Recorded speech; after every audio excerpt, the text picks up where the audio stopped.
우리 344페이지 중생이란 무엇입니까? 이제 중요한 주제를 하네요. 중생. 이런 건 좀 한자로 적어야 되는데 우리나라 지금 참 큰일이에요. 한자를 이게 가리켜야 되는데 정말 큰일이에요. 이 중생하면 이게 뭔 말인지 어떻게 알아요? 우리말로 중생. 꼭 불교 용어 같잖아요. 불교 용어. 자, 중생이란 무엇입니까?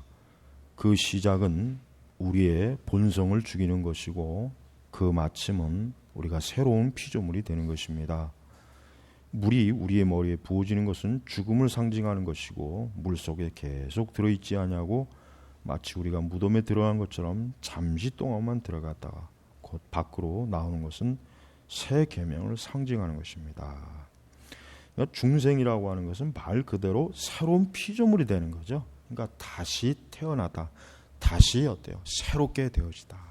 그러니까 이 중생이라는 것은 참으로 우리 기독교 신앙에서 가장 중요한 것입니다. 그래서 이제 자 중생은 어디서부터 옵니까? 이제 이게 중요합니다. 중생은 그럼 어디서부터냐? 그리스도의 죽음과 부활에서 옵니다. 이게 복음이죠. 그의 죽음은 이러한 효력을 지니고 있습니다. 그래서 우리의 옛사람을 십자가에 못 박고 우리의 본성을 장사 지내게 하여서 우리 속에서 더 이상 그 힘을 발휘하지 못하게 합니다. 그리고 우리가 새 생명으로 새롭게 되어 하나님의 의를 따르는 것은 그의 부활의 결과입니다. 라겠습니다. 근데 지금 이제 이런 우리가 교리를 이제 이렇게 이제 이론적으로는 배워요. 근데 문제는 이 중생이라는 이런 이 교리를 머리로만 알고 있는 것은 사실은 별 의미가 없어요. 이 중생이라는 건 실제로 우리가 참으로 그리스도의 죽음, 그러니까 뭐 성경의 말씀처럼 우리를 십자가에 못 박는 거잖아요. 못 박는 거. 그러니까 그만큼 중생은 옛 사람이 완전히 죽는 거고 새 사람이 부활하는 겁니다. 그러니까 이 중생이라고 하는 것은 굉장히 중요하죠. 그러니까 오늘날 교회는 중생한 사람이 별로 없죠. 중생한 사람이 별로 없어요, 사실은. 그냥 자기가 그리스도인, 교인이라고 불러주니까 자기도 그렇게 알고 있지 중생했다, 거듭났다 이러한 부분에 있어서 실제적인 체험적 신앙은 없어요. 그래서 문제가 되는 거예요. 그래서 이 중생이라는 걸 우리가 교리적으로 이렇게 배우긴 하지만 진짜 우리가 그리스도의 죽음과 부활해서 내가 새롭게 되는 거, 이게 이제 새 생명으로 새롭게 돼서 하나님의 의를 따르는 거. 그러니까 여러분, 우리는 이러한 중요한 이 복음의 교리를 머리로만 내가 배우면 다 되는 것이 아니라 진짜 나는 그리스도의 중생을 체험했는가, 나는 그리스도의 중생을 나는 정말 내 영혼에서 자각을 했는가, 이게 지금 중요한 거란 말이에요. 이게 그러니까 우리가 하나님께 항상 기도하는 게 뭡니까? 우리는 이러한 부분에 있어서 명확해야 돼요. 내 자신의 영혼이 주여 하나님 아버지, 내가 이 중생에 정말 명확하게 내가 알고 있습니까? 내 영혼이 이 중생에 대해서 분명히 이것을 내가 인지하고 있습니까? 그거를 아주 끝까지 하나님 앞에 구해서 하나님께로부터 확답을 얻던가, 아니면 내가 아직 중생하지 못했으니 주여 나를 중생케 하옵소서. 둘 중에 한 가지가 돼야 돼요. 둘 중에 한 가지가. 지금 교리를 배운다고 해서 단순히 교리로 배우고 머리로 뭐 이론적인 걸 아는 게 이것만이 끝나면 큰일 나는 거예요. 자, 우리는 세례 물 자체가 죄를 씻는 효험이 없음을 안다. 그럼에도 불구하고 세례자 물 자체를 성수로 여겨 쓸 수 있다고 생각하는 사람들에게 어떻게 설명하는가? 성수 개념은 그 천주교에 있죠. 천주교에 성수 개념, 그러니까 거룩한 물. 이게 뭐 거룩한 물에 뭐 수돗물이죠. 뭐 그 무슨 뭐. 그 우리가 세례 줄 때 물 저 수도가에서 물 받아서 하는 거 아니에요? 아니면 뭐 저기 생수병에 있는 거 물을 담던가. 뭐 어떤 교회는 뭐 또 이스라엘 요단강에서 포음물 가지고 또 뭐 세례된다는데 그 아무 의미 없어요. 뭐 거기 있는 물 한다고 해서 무슨 뭐 하나님께서도 기뻐하겠습니까? 그럴 필요 없어요. 우리가 뭐 성지 가서 어떤 사람은 또 세례 받는다고 또 그러죠. 침례 받는다고. 그건 아무 쓸데없는 짓이에요. 아니면 아예 그냥 거기서 그렇게 살든지 그냥 그렇게 거기 죽으면 거기서 그냥 평생. 자, 칼빈의 제네바 교회 교리 문답서를 살펴봅니다. 물이 사람의 영혼을 깨끗하게 한다고 생각합니까? 그러니까 그때 벌써 이런 카톨릭의 미신적인 생각을 너무 많이 갖고 있으니까 아예 칼빈의 제네바 교회는 요리 문답에 딱 집어넣은 거예요. 자, 그렇게 생각하지 않습니다. 사람의 영혼을 깨끗하게 하는 것은 오직 우리의 모든 더러운 것을 깨끗하게 하시고 하나님 앞에 흠없는 것으로 서기하여 흘린 예수 그리스도의 피. 그랬죠. 그리스도의 피. 그 피가 성령의 우리의 양심에 부어질 때 우리가 온전케 되는 것입니다. 성례제는 그것은 성례전에 의해 그 사실이 우리에게 보증이 돼요. 그러니까 성례를 할 때마다 내 죄가 예수님의 피로 씻어졌구나 하고 확인하는 거예요. 확인. 그러니까 우리 성례가 그래서 중요한 거예요. 그러니까 성례를 안 하는 것은 그 복음의 의미를 눈으로 보지 못하는 거예요. 이거 얼마나 참 안타까워요.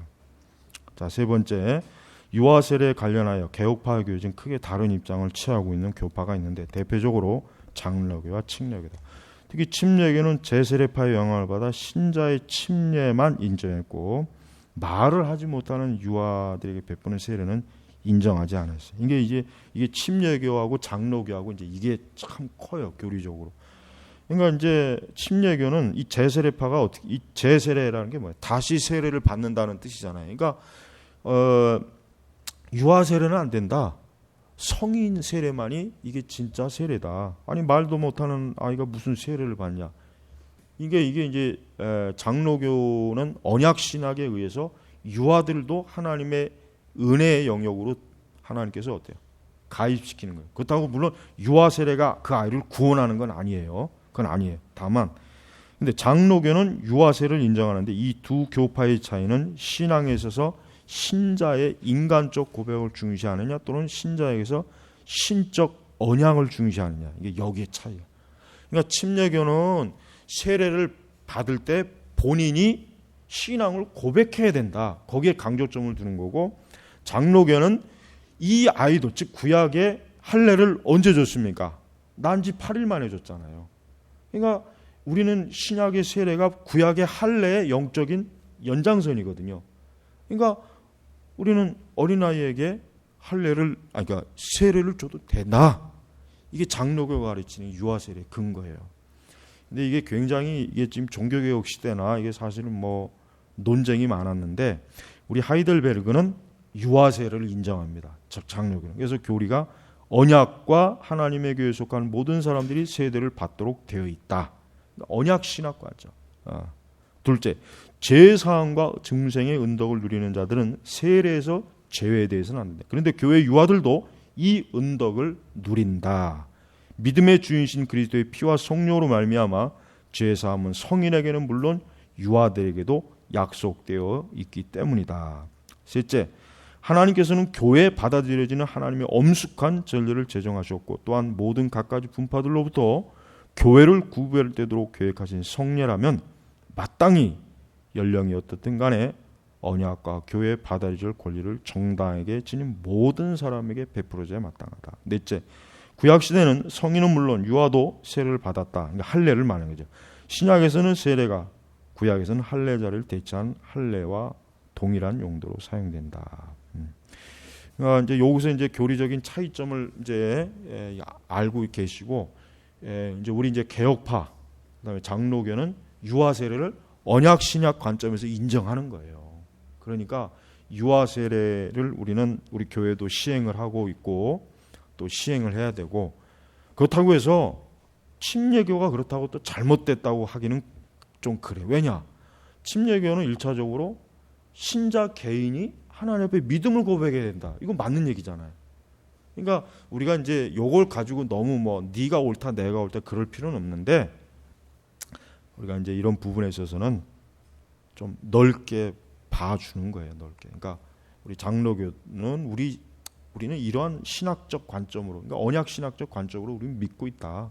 그러니까 우리는 유아들에게 세례를 주는 거다. 그도 그리스도의 지체, 하나님 나라에 속한 거룩한 백성으로서 우리는 그 아이를 성령 안에서 말씀 안에서 키우고 그를 앞으로 양육하겠다. 얼마나 거룩한 겁니까? 그러니까 우리가 유아 세례를 부정하는 것보단 유아 세례를 인정하는 게 훨씬 더 낫다. 이렇게 보면 될 것 같습니다. 기도하겠습니다. 하나님 아버지 감사합니다. 오늘 또 귀한 교리를 배웠습니다. 그러나 이 교리를 우리가 실천적인 신앙에서 구체적으로 체험하고 이것을 깨닫고 알고 하는 아주 참된 교리 교육이 되도록 저희들을 인도해 주옵소서. 감사하며 예수님의 이름으로 기도 올렸습니다. 아멘.